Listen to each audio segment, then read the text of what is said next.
with that, why don't we go into the stories? Oh, wait, I do Solomon's wisdom. Yes, you do. Ah, you guys are probably tired of hearing me.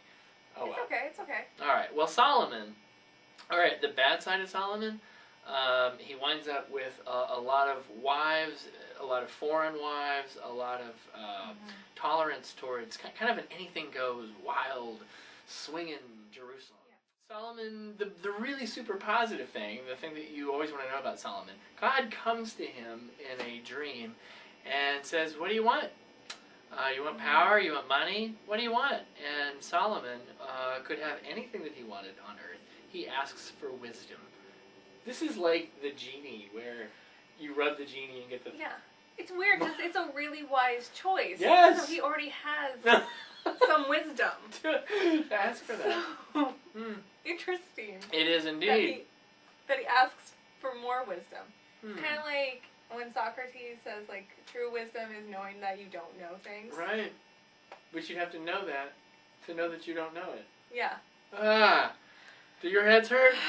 My head hurts. So, Solomon does ask for wisdom. He gets wisdom. And then we get a wonderful story in 1 Kings that does not occur in Chronicles that retells the story. Mm-hmm. Two prostitutes come before Solomon. Sometimes people don't remember that they are two harlots, the text will say it, or prostitutes. But both of them had children. One of the women's children died. And what happened is that the claim is that the woman took her dead child, put it in the arms of the other woman who was sleeping, and took her baby. So it's a terrible, terrible story where two women come, one baby's dead, one baby's left. Both women say, that's my baby. And Solomon, faced with this choice, I don't know what I would, I'd call Charlie Brown, or I'd call Presbyterian. But Solomon asks a very interesting thing after he pulls out a giant sword. And, and he says, cut the child in two. And I guess it's not a question, it's a command. And one of the women says, no, don't cut the baby in two. Let the other woman have it. And the other mom says, fine, cut it in two. She can have her half, I'll have my half. And Solomon says, give the child to the first mother. Because only the true mother would put the life of the child above having a piece of it. And the entire people who were listening to this story, the text says, was filled with awe or fear. That is wisdom indeed. Yeah. And it's not just wisdom that I love about the story, it's compassion. If you think about a king and all of the things a king has to deal with, high-level matters, expensive matters. I was thinking about, like, how did two prostitutes get his attention? He took time to care for two women, two prostitutes. It is that level of justice that we see in Solomon, and that's what's positive. Yes. So even as the kingdom is kind of, the punch bowl is, people are bellying up to the bar, and the bubble is beginning to burst, we also still see the genius of this Davidic line in them. So with that, Nicole, we wind up dividing. Yeah. What happens? So there's two people. There are Rehoboam and Jeroboam. Let's call them Ray and Jerry. I think that's nice. To just kind of, because they rhyme and so it gets confusing in the story. So Rehoboam, Ray, is the king of Israel at this time. And he's kind of a bad king. His people are feeling oppressed, very burdened, and he's consulting his advisors on what to say to them. And one group advisor says, go out, say, my father's yoke was heavy, I will make it lighter for you. Another group says, no, you need to show some strength. Say, my father's yoke was heavy, mine's going to be worse. He punished you with the whip, I am going to punish you with scorpions. We're back to the... I have one one sound effect with like 12,000 motions. Scorpions. Yeah, I like it. And how'd that go over with the people? It did not go over very well. He needs better PR. Well, he had good people Yeah. telling him he needs a little bit of wisdom. No. He did not get that. No. He did not get his father's wisdom. No, he did not. And so, then you have Jeroboam, Jerry, and he leads a rebellion.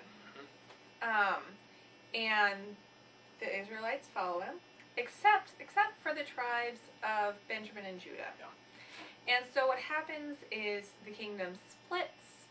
10 of the tribes go with Jerry, and they are the northern king. Israel, northern kingdom.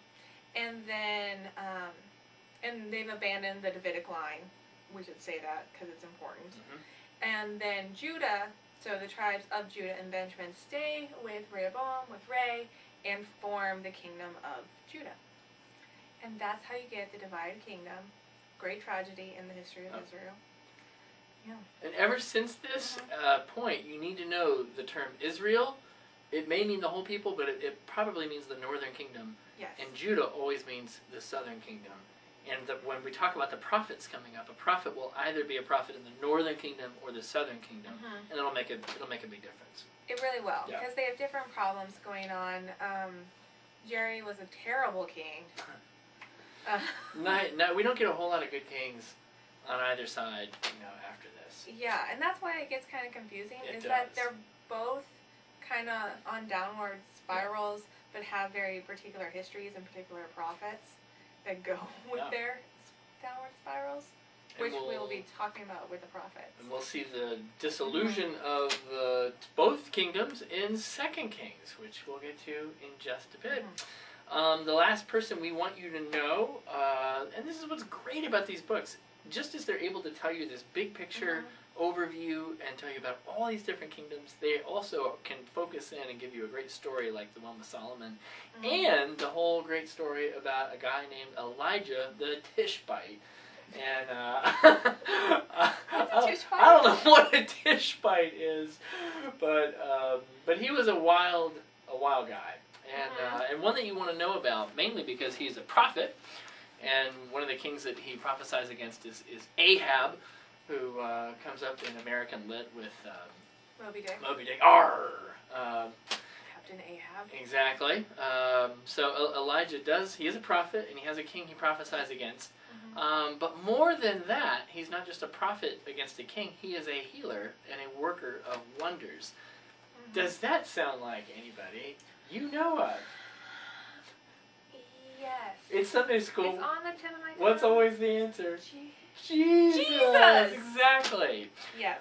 In Elijah, we see one of the prototypes, if you will, or one of the first characters that we look at and we go, that's someone we are so at home with. We know what this person's like.